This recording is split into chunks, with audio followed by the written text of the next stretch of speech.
Hello. Hello. Welcome to the Small Media Podcast, Ep.2. Second episode. Exciting, isn't it? Oh, consistent. Brilliant. Yes, our weekly guide to all things small studio. I just made that up on the spot. I like There'll be all sorts of tips and tricks and views. And we had a good response to our previous episode. Yes. So, yeah, very good response, actually. One of the best Facebook posts we've ever... It was our last. Yes, because if you haven't listened to the previous podcast, why not? And it was all about the fact that we left Facebook. We were leaving, but have left. Facebook and Instagram. And Instagram, yes. Both meta companies. And if you want to know why, go and listen to the first podcast. You're going to have to listen. Mm-hmm. Yes, but we did get a lot of comments, supportive comments about if only they could do that, or not everyone's understand why. And not everyone's in the same position, I guess. It is a big decision to make, so we're not actually saying to people you have to. No. But we're just explaining why we as artists did that. Yes. But yeah, we did get a good response. I thought we were going to get some people go, why you done that? But most people went, oh yeah, that's brilliant. Well done. Mm-hmm. So that made us feel a little bit better about doing it. So yeah, it's good. And it feels like a weight off our mind already, doesn't it? Yes. We are now thinking of all the other ways we can connect with people, doing PR and all sorts of other things, that trying to create posts that would have taken all of our time. Well, now we're sort of released into doing this other stuff. Yeah, thinking of more inventive ways. Yes, absolutely. Mm-hmm. So I'm Eleanor. Oh, blimey, that's gone quite... I don't know if anyone else says blimey anymore, but I hadn't realised we'd gone that far without actually introducing ourselves. I don't think we said... Actually, this is only our second podcast. Surely that's an excuse. Yes, I'm Trevor. We don't put our surnames in now. We feel like we came for that sort of... No one's interested in that. We're in your home as a friend kind of feel. If that's not creepy. From Topocata. We're from Topocata, yes. And actually, I did realise last time we didn't even explain what we do. Right. Okay, maybe we should. Yeah. Right, okay. Well, I always like to start with the fact that, we have to explain it's animation. Yes. It's based around animation, but that encompasses quite a wide range of media. So it's very much not broadcast all the time and not commercial all the time. We do our own IP and projects. And our own projects. And they very often push the boundaries in various media. Yes, so often connecting digital media with print. Yes. So it's a kind of bridge, operating online and creating online, and also making away from the computer, which is the subject of our second podcast. Oh, yes, this one. Yeah, well, that's a lovely segue. Thank you. Very professional. Yeah, we're going to talk about computers or not computers. To compute or not compute. Avoiding the computer. Avoiding the computer. Can, I mean, is it possible? I mean, there's... Yeah. It's difficult at best, isn't it? You can, of course. But when you need to sort of reach people, especially in our industry, it's pretty difficult if you don't have a computer to communicate with people. Mm-hmm. But I think our take on computers has grown, hasn't it? That sometimes they can waste a lot of your time. Mm-hmm. Which is kind of... With updates and why don't you check this out and you need to go and do this. Or... I think a lot of people are aware of those sort of things. But if you actually looked at your day and saw how much of your time was taken up with sort of maintenance or distraction on a computer, it'd be quite shocking. Is there another way of being productive without being on the computer? Yes. Oh, good. Yes, there is. I didn't think the answer would be that simple. Well, I mean, every distraction, whether you're on the computer or not, is apparently... It takes... If you're really in the zone and you're really... you've got momentum and you've got presence of mind in your actual project you're working on, and then you have an interruption. Yes. It's 23 minutes. Why are you looking at me like... Okay. To be able to regain your focus and the same momentum that you had. 23 minutes? 23 minutes, yeah. So wow. That must vary, though. You might, if you're a bit slow, maybe. It's an average. So there's some people out there bringing us down. Yeah. It sounds like it. But, I mean, I think a lot of people do know that. And it's difficult, actually, when you're working in amongst other people, because there are tasks that people want you to help with. They need input for... Yeah, they need input, so there is that constant distraction anyway outside of the whole computer world. I think it can be helped in those instances when you can get away from the computer to try and do that. Because, of course, I mean, you can, I'm going to say, resort to paper and pen. It doesn't sound like it should be a last resort. No, it's wonderful when you actually just step away and either draw something. Yes. Which is often way more full of character, and you can... Yeah, I found that can be much quicker sometimes. Obviously drawing it and scanning it in. And then you've got a basis to work from. I think too many people go straight to the computer first anyway. But yeah, that's another way of kind of slowing things down sometimes. If you go straight to the computer, even though you've got all these tools to hand, you could be constructing something that would be far easier and quicker to sketch out and use as a basis on a piece of paper. Mm-hmm. Yes, yeah. Yeah, and well, I suppose that's fed into our style, hasn't it? We've sort of gone that route anyway, because our animation style uses bits of paper, essentially. We use paper puppetry, don't we? Yes. But we were going to explain our backgrounds, weren't we? And we moved on. We did move on. We were distracted. You had a clever segue. You segued too early. You got your segue out too early. Yes, so we didn't actually go on about our backgrounds. No, we didn't. Because that does make a bit of sense with what we're talking about now. Yes, it does link in, promise. Particularly on your side of things. Yes, well... Because you're not a very digital person, are you? I'm actually really not. But that's not surprising to anyone who knows me, to be honest. I can see you sort of get drawn into the computer and not looking as if it's doing you any good. Yeah, it's not my particular happy place. No. But it's very, very good for many, many things. Yes, obviously. it is, yes. But my background is in art and fine art and prop and model making for TV and film. Yes. So essentially making stuff.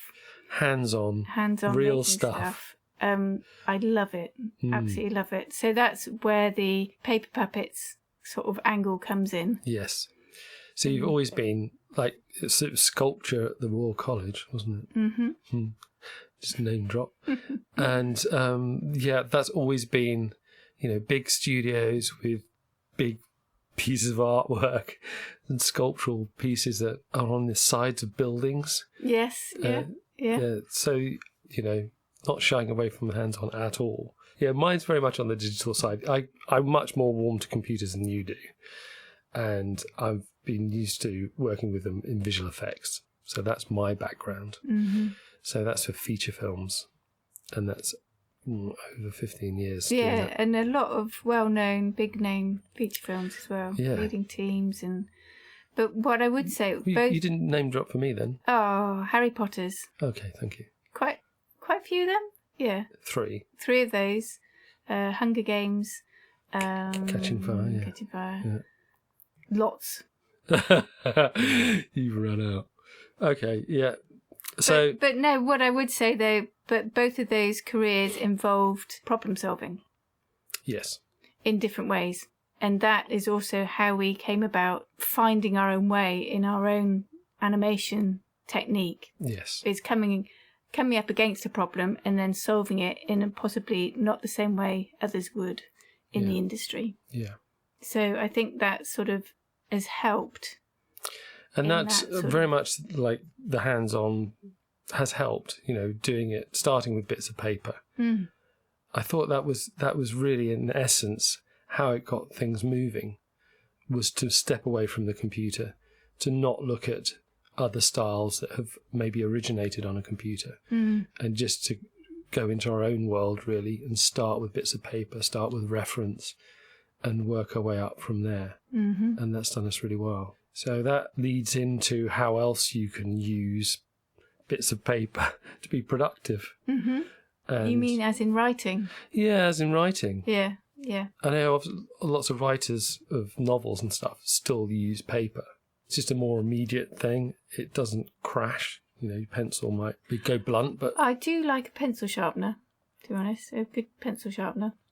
Yeah, so there aren't, hopefully, many things that can go wrong with a pencil sharpener, a pencil and a piece of paper.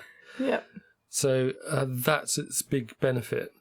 And also just getting you away from the computer with all the bells and whistles and lights and bings and bongs. Actually, it's the only kind of machine that I know of that actively interrupts workflow. It deliberately stops you from doing other things. Yeah. I always thought we'd love to have a computer that had it's got its own agenda. A button that had different on buttons depending on what you wanted to do, and it would just do that. So there's an idea for it. There's an idea. But nevertheless, yes, getting away from the computer. You can even, if you're writing emails, I've found, getting away from the computer and just writing it on a bit of paper. Mm-hmm. I know not for the quick fire emails, but some of them, as we all know, can be a lot longer. Oh, what's the quote? Yeah. I'm trying to remember who said it, but it was something about I would have written you a short email. Well, it wasn't an email. I think it was in the days of letters. Sorry. A shorter letter if I'd have had the time. Yes. Sort of indicating that, if you're going to write something short and succinct, it actually does take quite a long time sometimes. Yeah. But just getting away from the computer and writing those out, because you can write out several in a go. Yeah. And you found it useful when sort of application forms for funding. Yes, I recently did some funding, which was quite a lot of work and quite a lot of questions that had very specific asks. So just being able to step away from the computer and completely concentrate on that one single task was actually, it was much, much easier writing it down on a piece of paper, and I felt much better about it. I felt I'd achieved. Yeah, well, that's another thing, isn't it? Yeah, much easier to achieve something. Yeah. Sounds crazy, doesn't it, really? But I always find if I go to the email, I'll get distracted by another email. Mm-hmm. So even before I've started sending one off, there's... The first email, there's another email. There's another email, and then that sort of gets you going on that track. So I would advise, if you can, getting away from the computer and just trying that and doing a lot more writing on bits of paper. Yes, yeah. And then we were talking about how you get that into the... Yeah, because that would be a problem for a lot of people who's going, well, that's great, but then now I've got to type the whole damn thing into the computer. Mm-hmm. Well, you don't. No, you can dictate. You can dictate it. Dictation software is getting better and better and better. Yeah, so either on your phone or on your tablet, but you found a way... Yeah, on your phone, obviously, there's always a microphone button on your keyboard, so you can use that. Mm-hmm. And that's the same for tablets as well. They very often will have a microphone button on the keyboard. Yes, well, my hint is for the Mac, because you can go into the system's preferences, and in the keyboard section on the left-hand side, if you click on that, then you've got an option to switch on dictation. And I think the default hotkey, it'll say below there anyway, is double-clicking on the control key. So anytime you want to dictate, you just double-tap the control key and you can start speaking, and it's pretty good. It'll just sort of type out for you. Yeah, so you can just read out what you've written. Yeah. The other thing I found, which was quite a nice surprise, was I took a photo. As long as I've written legibly and clearly, and it's not too faint, if I take a photo, I can go through Google Photos and it will recognise the text, and then obviously you can copy and paste that into your whatever document. So that's a sort of quick way of doing it. Yes. Doesn't always work, obviously, if you've got messy handwriting. I think, and everyone should find out their own way and just research it a little bit, but it's worth doing. Yeah. Because you can, I know there's probably some brilliant people who can just dictate straight into the computer, but others of us we'd get lots of ums. Sometimes it does write out the ums. You don't necessarily want that. Another way is if you're going to do it in Google. So Google Docs, I think you have to do it through Chrome. Mm-hmm. And that in the tools menu of Google Docs. Mm-hmm. I think in the tools menu there is, I can't remember what it's exactly called. It's not called dictation, it's voice control or something like that. But you can use that to dictate into a Google Doc if that's what you're doing. Oh, thank you. You're welcome. So there's a few methods you might want to try out, but I think it's worth doing. And also we've used it for mapping out what we're going to do in the future as well. So we've just drawn diagrams on bits of paper. Right, yeah. And it's the best thing to do. Oh, and then scan them in, yeah. Yeah, if we're having a meeting or something like that, then we can just... It's a lot quicker. It's a lot quicker. It flows in the meeting much better. Yeah. I know you're a fan of the coloured pen as well. I love a coloured pen. So you can get those multicoloured pens with the different clicky down things that have got like 4 colours in one pen. I usually wear out the green first. There's a pattern. Okay. Uh-huh. So the other thing we didn't mention was about drawing. Oh, right. And so if you want to repeat the same kind of thing over and over, oh yes, what you would possibly think of that the computer would be better with the copy and paste options. I can tell you a good example. Oh, sorry, don't interrupt. You did. Okay. Go on then. No, I was going to mention storyboards. Oh, yeah, storyboard's a good one. Well, because I used to use a computer for storyboards, so that obviously in a lot of cases for animation, you'll do a storyboard, which basically maps out what you're going to do in the animation in sort of comic book form, if you like. Mm-hmm. And that very often means that images get repeated from one of these storyboard frames to another. So I would just go into the computer and just start copy-pasting. Mm. Before you know it, the whole thing has become quite a sluggish, slow process. Very big document. Yeah. Well, I found it's quicker just to draw your first drawing and then use a lightbox to duplicate it. Lightbox. So we recently got a lightbox, relatively recently, and then we had to get another one because we both wanted to use it. It was so great. And it's more like a tablet. It's actually not super even thin, isn't it? a centimetre thick. Yeah. Really nice. Bit of kit.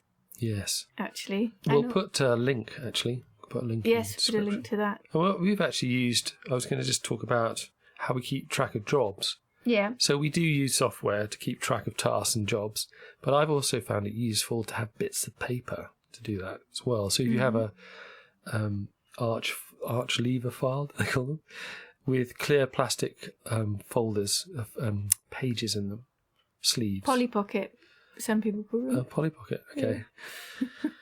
Yeah. I have a piece of paper that's just got either the name of the job written on it, or I've printed out an image that relates to that job. Yes. They're quite visual people. And within that sleeve, I put everything to do with that job.